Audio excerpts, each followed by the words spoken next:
Sir ఈరోజు market కనుక మనం చూసుకున్నట్లయితే పొద్దునైతే కొంచెం నాకు పాజిటివ్గా కనిపించింది. వాట్ ఎవర్ సిచ్యువేషన్స్ బడ్జెట్ నడుస్తుండగా మధ్యలో మార్కెట్ అనేది కొంచెం డ్రాస్టిక్ డౌన్ఫాల్ అనేది మనందరూ చూసాం. దానికి రీజన్ ఏముండొచ్చు? సో పర్టికులర్గా ఈ బడ్జెట్ రిలేటెడ్ మార్కెట్లో ఎస్టిమేషన్లో మనం కొన్ని విషయాలు మాట్లాడుకున్నాం.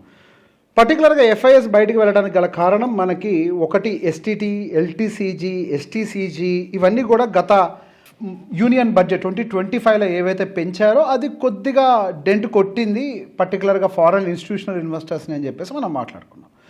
సో బేసిక్గా డెంట్ని కొద్దిగా ఏమైనా కవర్ చేసి ఆ లీకేజ్ నాపుతారేమో అని అనుకుంటున్న టైంలో ఎస్టీటీని మరింతగా పెంచి ఆ డెంట్ని పెద్దది చేశారు.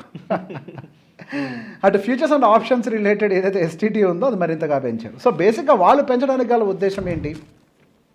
ఇన్ పర్టికులర్ రీటైలర్ పార్టిసిపేషన్ ఏదైతే ఫ్యూచర్స్ అండ్ ఆప్షన్స్ ట్రేడింగ్లో జరుగుతుందో ఆ వాల్యూమ్స్ని కంట్రోల్ చేయాలనేది వాళ్ళ ప్రధాన ఉద్దేశం. కాకపోతే అట్ ద సేమ్ టైం అదే స్పేస్లో మనకి ఎఫ్ఐఎస్, డిఐఎస్ వీళ్ళందరూ కూడా పార్టిసిపేట్ చేస్తూ ఉంటారు. సో వాళ్ళకి కూడా అది పెద్ద ప్రాబ్లంగా మారుతుంది. ఇన్ఫ్యాక్ట్ ఒక రీటైలర్గా మనం చేసేటప్పుడు ఒక చిన్నపాటి అమౌంట్తో చేస్తుంటాం, వాళ్ళు చేసేటప్పుడు దాని amount size will be very big. So STT impact ఎక్కువగా తీసుకునేది వాళ్ళే.